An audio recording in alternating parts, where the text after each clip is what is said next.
因為之前對易經都好有興趣嘅，記得當初讀中醫嘅時候咧，老師都有講醫易同源啊嘛，醫學同易經係同源。我自己後尾就有機會咧跟新金老人，即係岑日飛老先生，咁啊跟佢學易經。咁啊岑老先生佢真係學養好深厚，古今中外歷史佢都係疏疏而談。另一方面咧就係佢教我哋咧好風趣，跟佢學習嘅時候咧真係有種耳目相逢，係好開心好快樂，所以個時間過得好快。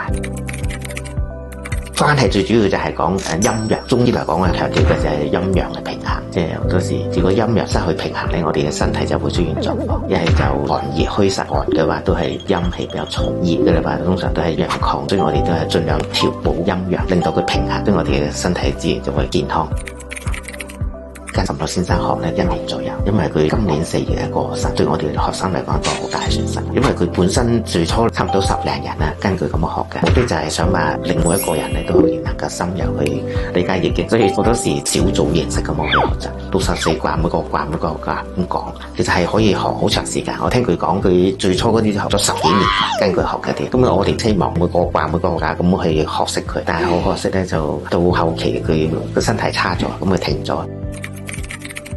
喺玄學嚟講就係避開啲兇險嘅嘢啦，趨向吉嘅方面。但係用喺醫學嚟講，我哋就係希望避開啲病啦、痛啊、身體健康啊、我哋氣息好啊、精神好啊，自然就運氣就會好啊。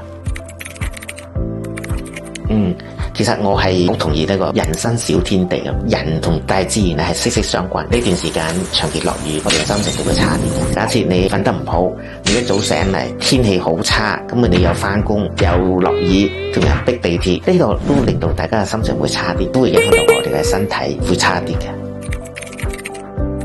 人體嚟講，我哋一般都係上邊嘅屬陽，下邊嘅屬陰啊。對住太陽嘅係屬陽啊，背住太陽嘅係屬於陰啊。譬如人嘅頭啊、背脊啊，都係屬於陽。咁我哋嘅四肢一般嚟講屬於陰嘅，對於我哋嚟講支撐同埋一個承托嘅作用啦。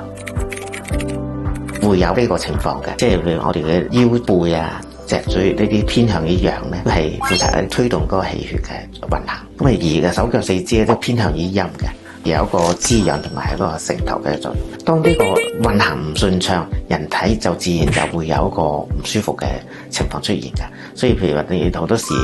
我哋嘅肩頸啊、譬如腰背啊、手腳呢啲唔舒服咧，往往都係我哋一個氣血運行唔暢嘅啫。